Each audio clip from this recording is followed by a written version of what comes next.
जय हिंद, वंदे मातरम। मित्रों, भाइयों और बहनों, आज का वीडियो बहुत ही इंपॉर्टेंट है और आज का वीडियो उस टॉपिक के ऊपर है जहां पर वेदों के ऊपर आक्षेप लगाए जाते हैं।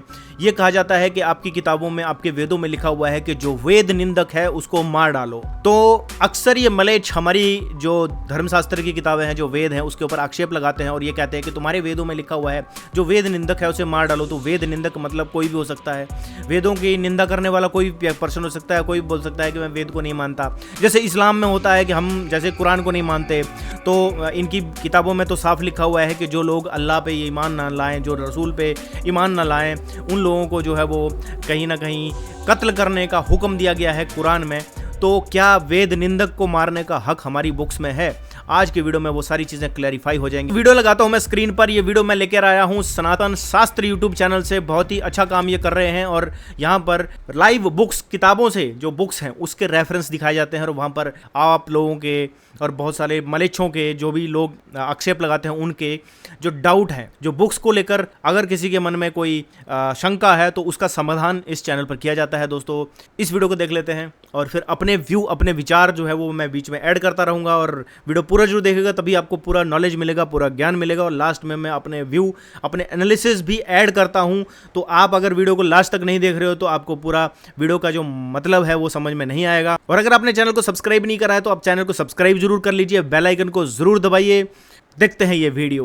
अच्छा, मैं वो वाला वेद निंदक वाला दिखा देता हूँ क्योंकि एक बहुत इंपॉर्टेंट टॉपिक है और मैं इसको डिस्कस करना चाहता हूँ। जी। अच्छा, ये क्या कह रहा है अबू बकर उमर एंड नहीं उमर, सर, क्या बात कह रहे हैं? जी बात करेंगे इनसे। एक सेकंड रुकिए। पहले आप वो स्क्रीन शेयर कर दीजिए वाली ना, आप वेद ईंधन का। जी जी जी, मेरा स्क्रीन लीजिए जरा। जी प्लीज कंटिन्यू। देखिए, ये है आपका, इसमें अथर्ववेद का 12 का 5 का 62, जिसको जो मलेच्छ है वो बार बार दिखा करके अपने कुरान। अच्छा, मैं वो वाला वेद निंदक वाला दिखा देता हूँ क्योंकि एक बहुत दिखा दीजिए इंपॉर्टेंट टॉपिक है और मैं इसको डिस्कस करना चाहता हूँ। जी। और दोस्तों, मैं आपको बता दूं, ये जो पैनल में जुड़े हैं सनातन शास्त्र जिनका ये चैनल है, और साथ में हैं संदीपन रॉय। संदीपन रॉय जी जो हैं वो आर्य समाज से आते हैं, वेदों का और इवन कुरान का बहुत अच्छा मतलब ये एक्सप्लेनेशन करते हैं। बहुत अच्छे जानकार हैं कुरान के भी। इतना एक्स मुस्लिम भी आपको नहीं बता पाएंगे जो हदीसों और कुरान के बारे में जितना अच्छा संदीपन जी बता सकते हैं। तो संदीपन जी की एक बहुत ही अच्छी खास बात है, इनके अंदर दो क्वालिफिकेशन है। एक तो ये वेदों के बहुत बड़े जानकार हैं, दूसरा ये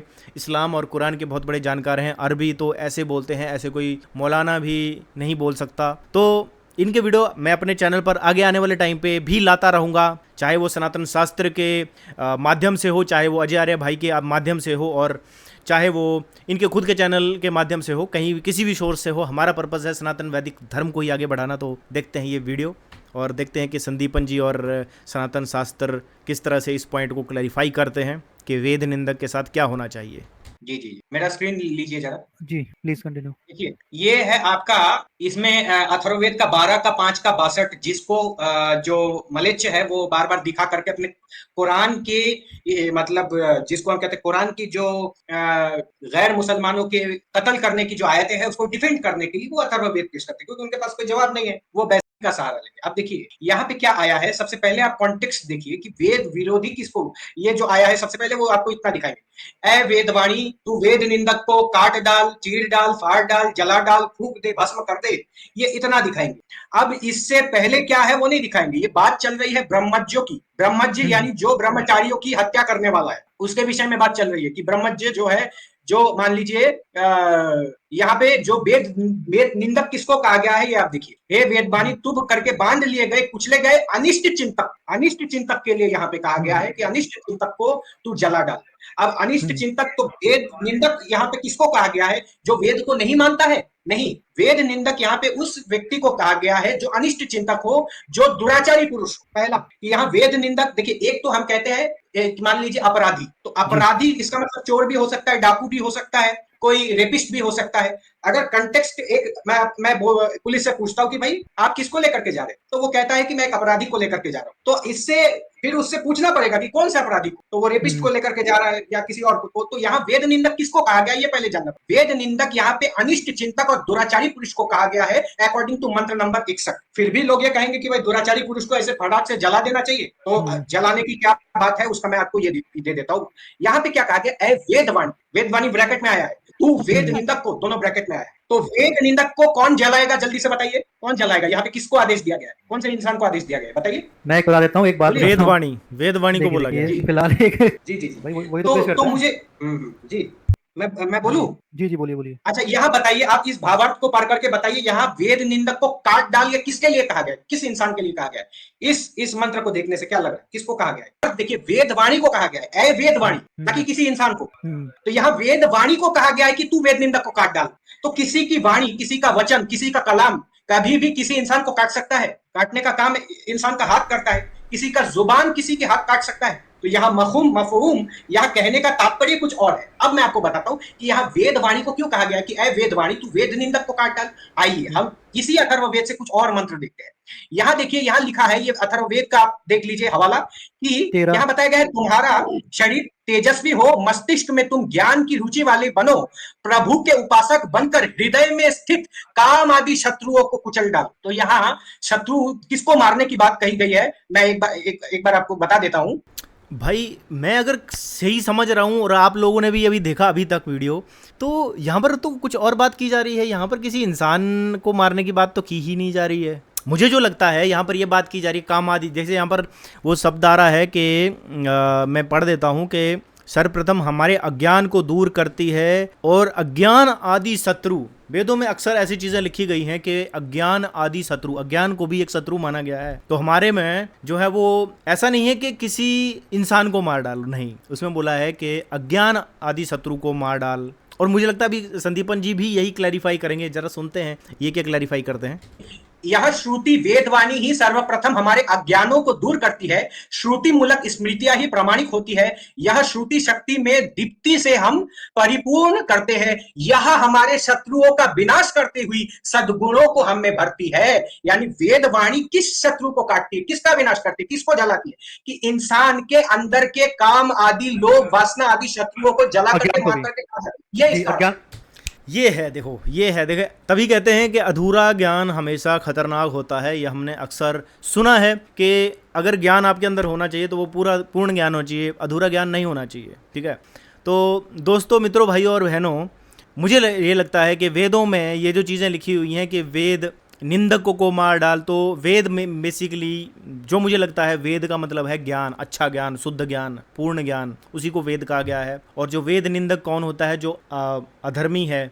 जो अधर्मी है, कौन अधर्मी है? जो वृत्तियाँ होती हैं हमारे अंदर की, वो अधर्मी होती हैं। इंसान के अंदर की जो बुराइयां हैं उनको अधर्मी कहा गया है। जो इंसान के अंदर की बुराइयां हैं ना, वो अधर्मी हैं। अगर आप अपने पथ से, अपने एक रास्ता है उससे भटक कर इधर उधर जा रहे हो, है ना, मांस मदिरा का सेवन कर रहे हो, और सबको पता है कि हमारे जो तमोगुण होते हैं, रजोगुण होते हैं, है ना, तो तमोगुण, रजोगुण, ये गुण जो हैं वो, और सतोगुण, ये 3 गुण इंसान के अंदर होते हैं, और तमोगुण से ही विकार उत्पन्न होते हैं। तो क्यों कहा जाता है कि आप मांस मदिरा का सेवन मत करो? क्योंकि वहां पर तमोगुण है, और वहां पर आपको सोचने और समझने की जो बुद्धि है आपकी नष्ट हो जाती है। आप तेज में आकर कोई भी डिसीजन लेते हो। तो तमोगुण, देखो, तमोगुण बुरा नहीं है, तमोगुण बुरा नहीं है। क्रोध में जब आप आते हो तो कई बार अच्छी चीजें भी होती हैं, जब कोई अन्याय कर रहा होता है। कल मैं घातक मूवी देख रहा था, तो उस घातक मूवी में जो है वो 7 भाई होते हैं, वो 7 कातिया, और सातों के सातों एकदम बलिष्ठ, महाबलशाली, और दूसरा उसके जो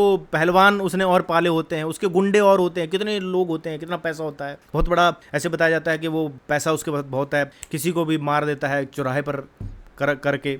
लेकिन एक सच्चा बंदा, अब सन्नी देओल में अगर क्रोध नहीं होता, गुस्सा नहीं होता, तो वो कातियों को मार पाता?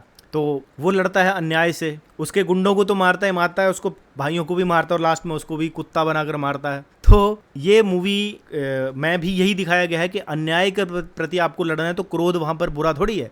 तो जब उसका भाई बोलता है, सन्नी पाजी का जो बड़ा भाई बनता है, बोलता है मैं भी चाहता हूँ कि सब कुछ ठीक रहे, मैं भी अन्याय के अगेंस्ट में लड़ना चाहता हूँ, लेकिन मुझे गुंडागर्दी करने नहीं आती। तो सन्नी देओल कहता है कि अन्याय के खिलाफ लड़ने को गुंडागर्दी नहीं कहते भैया, अन्याय के खिलाफ लड़ने को गुंडागर्दी नहीं कहते हैं। तो वहां पर आपको क्रोध जो है वो एक अच्छे सेंस में समाज के भले के लिए है। हमारे जो सैनिक हैं, सेना के जो लोग हैं जो लड़ रहे हैं बॉर्डर्स पे, तो उनके अंदर तो क्रोध होना चाहिए ना, तो तमोगुण उनके अंदर होना चाहिए। लेकिन वो अच्छे काम के लिए तमोगुण है।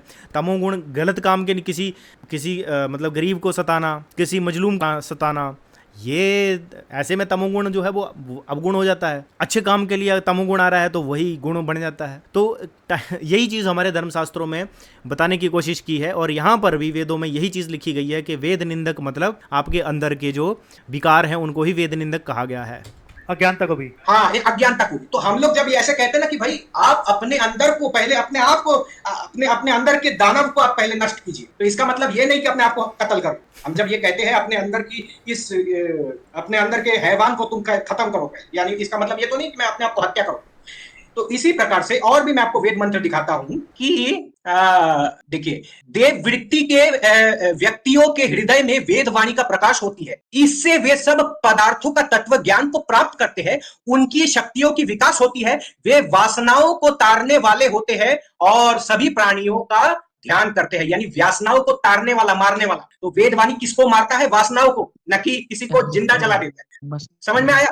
ठीक है। अब आप देखिए, मैं सारा अथर्ववेद का हवाला दे रहा हूं, मैं किसी और जगह से दूंगा ही नहीं। प्रभु प्रदत्त वेदवाणी यह कवच है जिससे काम क्रोध आदि से आक्रांत नहीं किया जा सकता। इस कवच से मैं शत्रुओं को दूर करूं। तो यहां तो बाकायदा शत्रु किसको कहा गया है? काम क्रोध आदि वासनाओं को कहा गया है। और जिन लोगों को हवाला चाहिए, ये है अथर्ववेद कांड 9 सूक्त 2 का मंत्र नंबर 16। ठीक है, तो अथर्ववेद से ये अभी संदीपन जी दिखा रहे हैं। तो यहाँ वेदवाणी जब कहा गया, मैंने आपको ध्यान देने को, वेदवाणी काटेगा ना कि कोई इंसान काटेगा। पहला पॉइंट, वेदवाणी वेद निंदक को काटेगा। तो वेदवाणी वेद निंदक को कैसे काटेगा? तो बाकी मंत्र बता रहे हैं कि काम क्रोध वासना आदि शत्रुओं को नष्ट करके, यहाँ आप देखिए, इस कवच से हमें शत्रुओं को दूर करें। वेदवाणी के कवच से हम शत्रुओं को दूर करें। तो यहाँ शत्रु इंसान का शरीर नहीं, बल्कि उसके अंदर की गलत भावनाएं हैं। और इसी से ये साबित होता है। वेदवाणी हमें, हाँ बिल्कुल, अब देखिए, इसी में आप देखिए, वेदवाणी हमें किसी भी अशुभ कामना से रोकता है। यह हमें रोग रूपी शत्रुओं को नष्ट कर देता है। यह शत्रु रोग को कहा गया है। तो कहने का तात्पर्य, ऐसे मेरे पास कम से कम 50 मंत्र है, ये सामने टिक नहीं पाएंगे। ये जो कह रहे हैं कि वेदवाणी, पहले तो ये साबित करे कि किसी का कलाम किसी इंसान के गर्दन कैसे उतारो। कलाम में ये कुव्वत ही नहीं होती कि किसी इंसान के गर्दन उतारे। अब कलाम कैसे एक इंसान को नष्ट कर देता है, जलाता है। तो यही अथर्ववेद बाकी मंत्रों में ये कह रहा है कि किसी की वाणी उसके अंदर के बुरे भावनाओं को, उसके अंदर के गलत विचारों को नष्ट करके उसको जला देता है, उसके यानी चरित्र को जला देता है। ये इसका आशय है, ना कि उसको आग लगाता। तो दोस्तों, आपने देखा कि किस तरह से जो वेद वाणी को बोला गया है कि तू वेद निंदक को नष्ट कर डाल, और उसको ये मलेच्छ लोग दिखा रहे हैं कि देखो तुम्हारे वेदों में लिखा हुआ है कि जो वेद निंदक है उसको मार डालो, उसको कत्ल कर दो। क्योंकि कहीं ना कहीं ये लोग अपने शरिया कानून, जो इनका कुरान का कानून है, जो ये सोचते हैं कि जहाँ पर झूठ बोलने वाले की जबान काट दो और चोरी करने वाले के हाथ काट दो, इस तरह से ये शरिया कानून जो है वो अप्लाई करते हैं अपने इस्लामिक देश में। ये सोचते हैं कि जैसे हमारे कुरान में चीज़ें लिखी हुई हैं वैसे ही वेदों में भी लिखी हुई हैं। लेकिन दोस्तों, वेदों में जो है वो अंदर के विकारों को नष्ट करने की जो बात की गई है। और एक मैं आपको कहानी सुनाता हूँ कि एक मैंने देखा था, शंकराचार्य की आई थिंक वो मूवी है, और शंकराचार्य की मूवी में एक सीन था जिसमें जब शंकराचार्य छोटे होते थे तो उन्होंने देखा कि एक ब्राह्मण के जो बगीचा है उसमें नारियल लगे हुए हैं, और उस नारियल के ऊपर एक चोर चढ़ जाता है।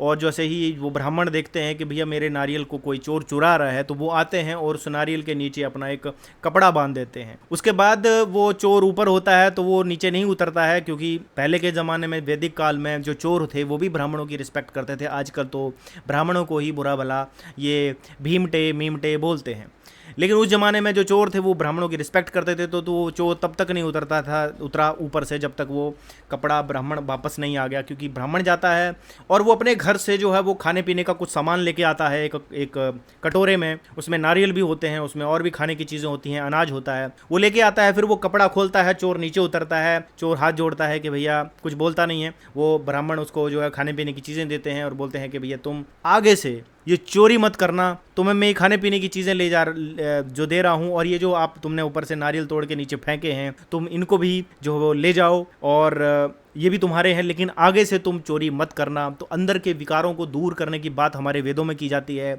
अंदर की जो कमियां हैं उसको दूर करने की बात हमारे वेदों में की जाती है। इसलिए वेद सर्वोपरि माने जाते हैं, इसलिए हम लोग सत्य सनातन वैदिक धर्म को ही आगे बढ़ाते हैं। अब मेरे को बताइए दोस्तों, इस वीडियो से जो मैसेज मिला, जो इस वीडियो के से आपको जो सीखने को मिला, वो आप कमेंट बॉक्स में ज़रूर बताइए कि क्या आपका वो डाउट क्लियर हुआ, जिसमें आप क्या अब उन लोगों को जवाब दे सकते हो जो कभी कहते हैं कि जी आपकी किताबों में लिखा हुआ है कि वेद निंदक को मार डालो, वेद निंदक का कत्ल कर दो। क्या अब आप इस लायक हो गए हैं कि आप उस चीज़ का जवाब दे सकते हैं। दोस्तों ये चीज़ कमेंट बॉक्स में जरूर बताइए। आज की वीडियो में इतना ही। यही काम हमारा होता है, आप लोगों तक सच्चाई लाने का। और जो लोग बोलते हैं कि तुम तो दूसरे के वीडियो दिखाते हो, तुम्हारा अपना क्या कंटेंट है, मेरा यही कंटेंट है, मेरा यही काम है। मैं दूसरे के जो अच्छे अच्छे वीडियो होते हैं जहाँ पर मैसेज छुपा होता है उसको मैं अपने चैनल के माध्यम से आप लोगों तक पहुँचाता हूँ। यही मेरा काम है और मैं ऐसे ही काम करता रहूँगा। और भविष्य में हम कुछ और भी बढ़िया तरीके से कुछ बड़े प्रोजेक्ट पे भी काम करने वाले हैं, लेकिन उसके लिए हमें चाहिए सहयोग। तो ये जो वीडियो है इसको आप ज़्यादा से ज़्यादा शेयर करो। हमें सहयोग, मॉनेटरी सहयोग मेरे को नहीं चाहिए, ठीक है। मेरे को पर्सनली मॉनेटरी सहयोग नहीं चाहिए, लेकिन मुझे चाहिए कि मेरे चैनल के जो भी मैं अभी आपको दिखा रहा हूँ उसको आप ज़रूर शेयर करो आगे, ताकि ये नॉलेज दूसरों तक पहुँचे, ये ज्ञान दूसरों तक पहुँचे। हम ये चाहते हैं। दोस्तों इसी के साथ आज का वीडियो समाप्त करता हूँ। उम्मीद करता हूँ आपको वीडियो पसंद आया होगा। वीडियो अगर आपको पसंद आया तो वीडियो को लाइक जरूर कीजिए, शेयर जरूर कीजिए। ऐसे ही चैनल पर वीडियो आते रहेंगे। मिलूंगा नेक्स्ट वीडियो में, तब तक के लिए दोस्तों जय हिंद, वंदे मातरम, जय श्री राम।